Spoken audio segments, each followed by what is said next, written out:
Good morning. It is 8:30. Welcome to the Community Voice program. Adam Uglum here hosting the program. All my regulars, welcome back. Any new listeners, welcome to the program where you will get a very, very different take on politics. It's definitely from the right perspective, but a very, very, I don't know if I want to call it twisted right perspective, because I throw a lot of blame at both sides, which is really not all that fair. It makes me sound like I'm kind of wishy-washy, but anyway. Last week I talked earlier this week, I suppose. Maybe it was last week. I don't know. My days are all running together. I'm kind of enjoying the couple of weeks off between my Maymester classes, which were an absolute nightmare. Great when they were over, not so much fun while I was doing them. And now it's time for June semester to start next week. So I've been kind of relaxing the last couple of weeks. It's been a slow week here, last couple of weeks at the radio station. It's kind of summertime, and there's not a whole lot of government meetings going on, so it's been real kind of dreary, I guess, last couple of weeks. Getting lots of stuff done around the house and lots of projects and other schoolwork wrapped up, things like that. So it's been a little enjoyable. And getting back into politics, being able to read books that I can not feel bad about reading, because there's no textbook that I know I should be reading instead. But anyway, earlier on a previous program, I jumped into the very real debate about, I don't know if I'd call it very real debate, but it's definitely a national topic now that the Obama campaign has released this chart where he's claiming to be the most fiscally conservative president in recent history. And even if you could prove that, which you really can't, I'm not sure it's a great idea to campaign off of anyway, because I'm not sure that many people are going to buy it, because they're going to look and say, well, we've borrowed $5 trillion since this guy's been in office. How on earth is he the most fiscally conservative president in recent history? So what I did last show was I sliced the historical data from the Office of Management and Budget. This is data from the White House, and you can slice it a couple of ways, showing that overall spending has grown at a relatively slow rate during the Obama years.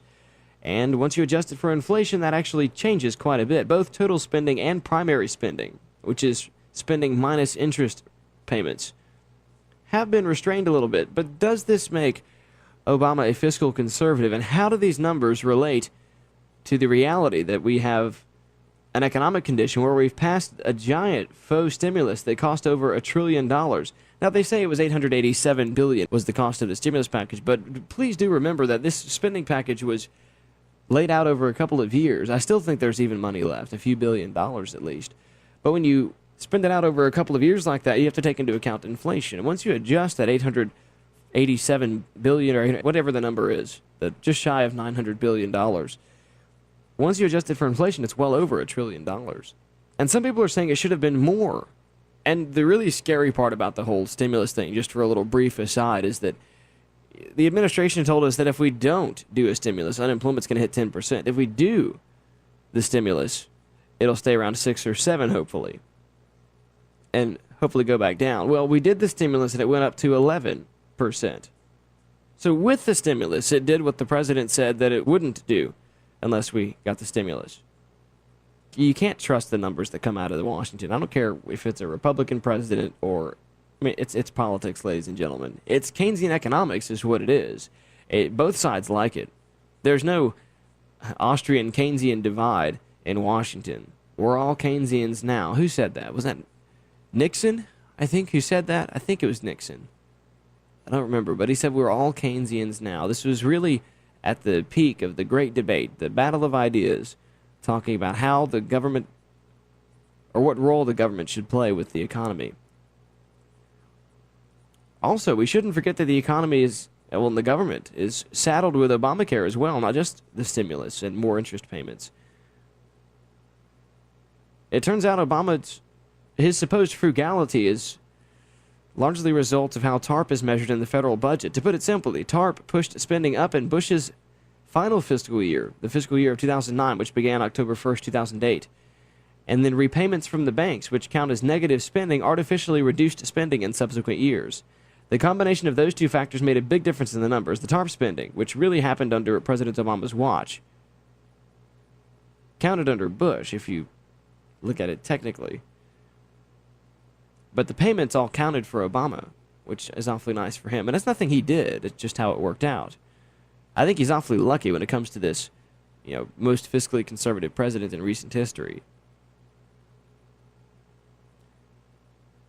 All of a sudden, Obama drops down to the second to last position when you adjust for inflation, for TARP, the fiscal impact of deposit insurance, the FDIC, the banking crisis, all that stuff. When you adjust for those things, all of a sudden Obama becomes second to last when he claims to be first in fiscally conservative circles, you might call it, which is a ridiculous notion because the chart that President Obama produced, if you listen to the previous program, was not even adjusted for inflation, which is beyond absurd because inflation was all over the place in the 70s, 80s, and early 90s until the economy started to pick up again. So when you adjust him for inflation, Obama is definitely not on the top of the list. He's actually number 3, right above Reagan. And that's just if you adjust for that. But when you start tweaking things a little more by adjusting for primary spending, for example, subtracting that, defense and bailouts, things the president can't control, all of a sudden President Reagan is the highest when it comes to fiscal conservancy at 0.5%, and Clinton would be second at 2.5%. So there's a million different ways to slice the apple here, is basically all I'm trying to say. Reagan does remain in first place, though his spending was massive under his presidency. There's quite a bit of it he couldn't control. You had the expanding welfare state, thanks to Lyndon B. Johnson, who, by the way, is the worst on this list. As a matter of fact, he's the worst on Obama's list. He's the worst on the inflation-adjusted list. He's third from worst when you subtract interest payments and bailouts, and he is worst once you narrow it all down. Pretty interesting how you can just slice things the way you feel like, and they say what you want them to. But that's what I do. I'm a political science major at UWG. I look at numbers, and I tell you what they mean, and I can tell you how you can make them say what else you want them to mean. But that's really the key trick here, is that the numbers are not nearly as important as is the methodology. And that's, I suppose, true for all social science, but in particular, it's economics and political science where the methodology is what counts. Sure, the numbers are important, but the numbers are the numbers. The numbers are going to be there, and that's what they are. But the methodology, what you do with those numbers, how you provide a cross-section of those numbers, the math portion of it, perhaps, is what really matters. Whether you're being inclusive or excluded with certain points of data. Anyway, just wanted to kind of go over that one more time, because that's one of the debates going on right now, is that Obama is the most fiscally conservative president in modern history, which anybody listening here who is of the Republican or Libertarian sway, you'll roll your eyes, raise your eyebrows. How on earth can you make that claim? But if you're on the left, if you're of the Democratic persuasion, of the socialist persuasion, of the statist persuasion, of the liberal persuasion, I hate using that word, you'll believe anything this administration says. It doesn't matter. You'll believe absolutely anything this administration says. If they say they are the most fiscally conservative bunch, you don't even take it with a grain of salt. Right in the glass, right into the belly with the Kool-Aid. Back after the break, just a moment. That was a little recap. We'll dig into something new here just a second. The telephone number, 678-601-8255. If you'd like to call and be part of the program, again, the telephone number is 678-601-TALK. Back after this.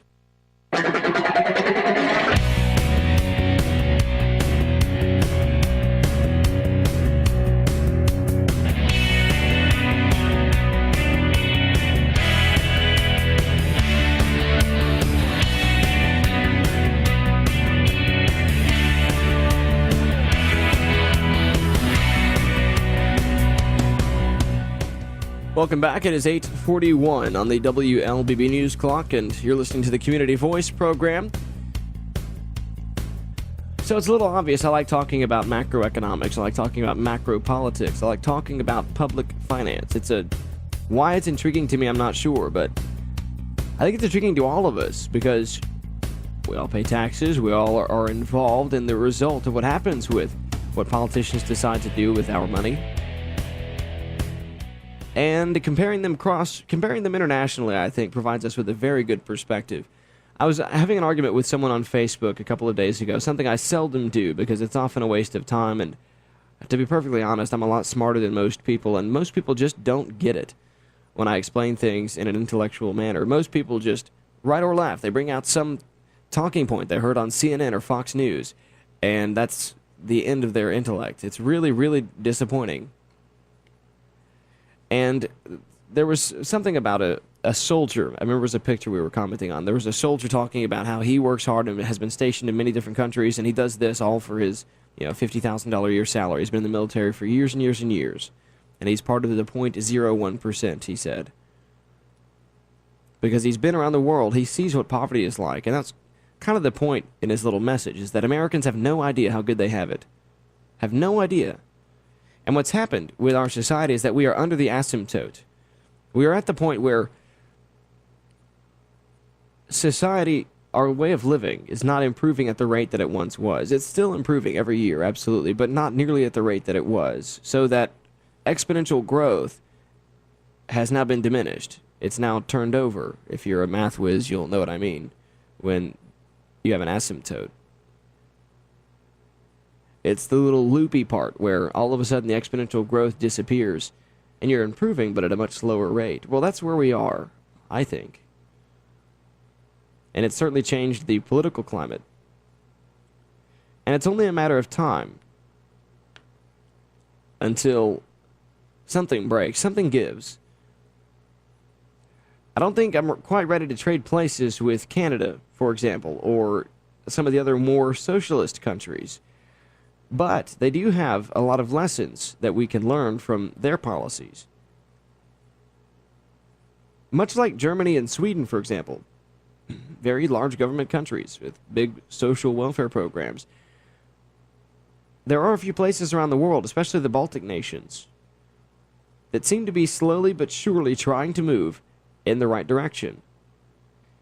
Now, Canada has a social welfare state, big time, but Canada has also reduced federal spending as a share of gross domestic product since the mid-1990s, and it's done wonders for Canada. Here's a bit from Chris Edwards, a Canadian transplant, actually, an author in the Cato Institute, writing about some of the key details about how Canada's had good fiscal policy in the last couple of decades and what it's done for them. And there's a much-needed lesson here for Paul Krugman when it comes to government spending.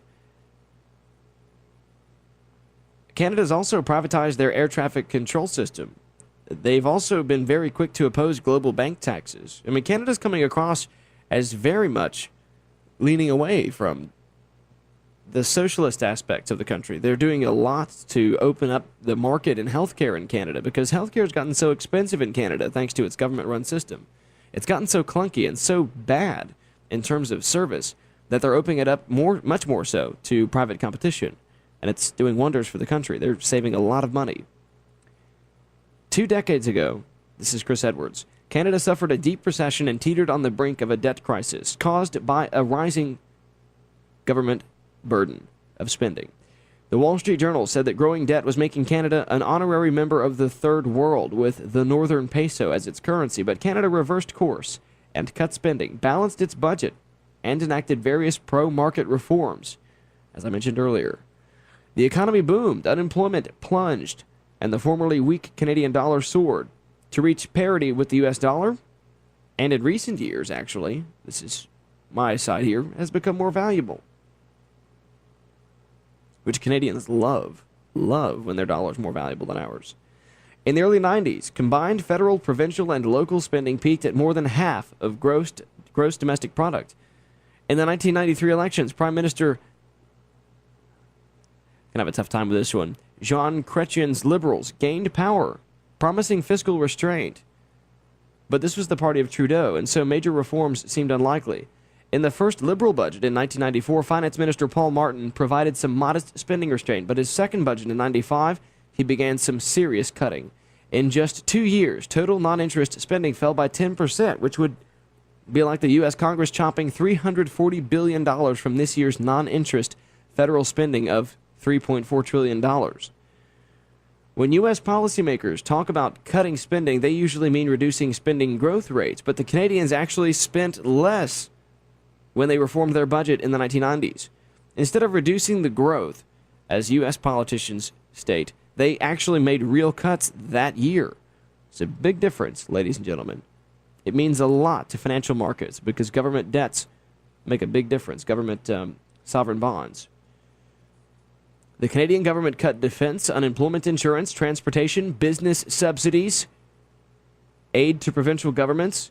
Sounds a lot like the U.S. Aid to states, defense, unemployment insurance, transportation budgets, and many other items. After the first 2 years of cuts, the government held spending growth to about 2% for the next 3 years. It's a very modest growth. About with or below inflation, which is good. With this restraint, federal spending as a share of gross domestic product plunged from 22% in 1995 to 17% by 2000. That's odd. That sounds a lot like what happened in the late 1990s in the U.S. The spending share kept falling during the 2000s to reach 15% by 2006. Now, the U.S. never had an instance like this, not in recent history, which was the lowest level of Canadian government spending since the 1940s. The spending reforms of the 90s allowed the Canadian federal government to balance its budget every year between 1998 and 2008. For 10 years, the Canadian government had a balanced budget, something the U.S. I don't think has ever done for 10 years. The government's debt plunged from 68% of its gross domestic product in 1995, 18 years ago almost, to half at just 34% today. So, ladies and gentlemen, it's clear it can be done. And we have examples of this all over the world. And this is why I like international comparative politics, because it shows that there are real and politically palatable ways to reduce government spending.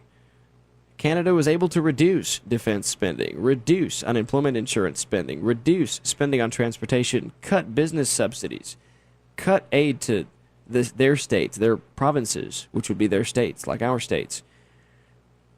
And another number of items out of the budget just gone, reduced significantly. And in 10 years, excuse me, not 10 years, 17 years, between 1995 and today, they cut their debt in half. In half.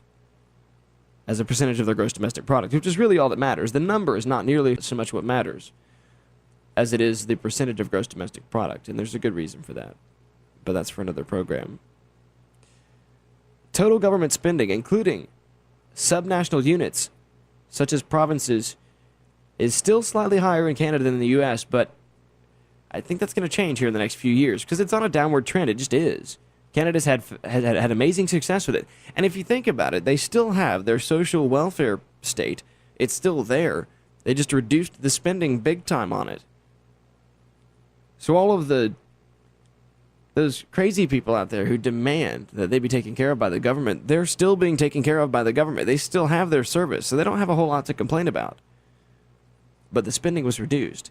And all I'm trying to say here is that, yes, it's going to be painful. Absolutely, it's going to be painful. But it can't be done. And you will live. It'll be all right. Welcome to the big boys world, where we have to live in literalville, where we have to live in reality. We have to have a checkbook and balance it. Government's no different than running your household from that very basic perspective. Back after the break. Stay tuned. We'll talk more about the world and even our own states as laboratories for success.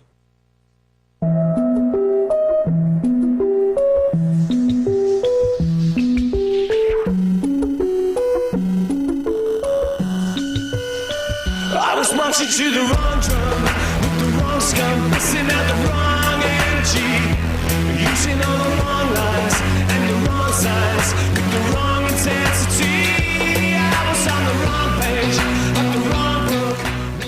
Welcome back. About 8 minutes left in the program. The telephone number is 678-601-8255. Again, that's 678-601-TALK. So coming back from the break, I would like to wrap up, I suppose, and talk a little bit about, again, how Canada, our northern neighbors, can serve as an example. Again, it's a big social welfare state, giant socialist country. Well, not giant, but obviously big government is the rule in Canada. So government spending, taxes, all that stuff has generally been higher than ours. Shouldn't be a real surprise, and it still is higher than ours, much of it. But what this example goes to show is that reducing the burden of government spending, reducing taxes, does work. A slimmed-down Canadian government under the Liberal Parliament enjoyed large budget surpluses and pursued an array of tax cuts. The Conservatives continued cutting after they assumed power in 2006. During the 2000s, the top capital gains tax rate was cut to 14.5%, while special capital taxes on businesses were mainly abolished in Canada. Income taxes were trimmed, and income tax brackets were fully indexed for inflation. Another reform was the creation of tax-free savings accounts, which are like Roth IRAs here in the U.S., except they're actually more flexible, which would be awesome to have those. The most dramatic cuts were to corporate taxes, something that the federal government in the U.S. really needs to get behind.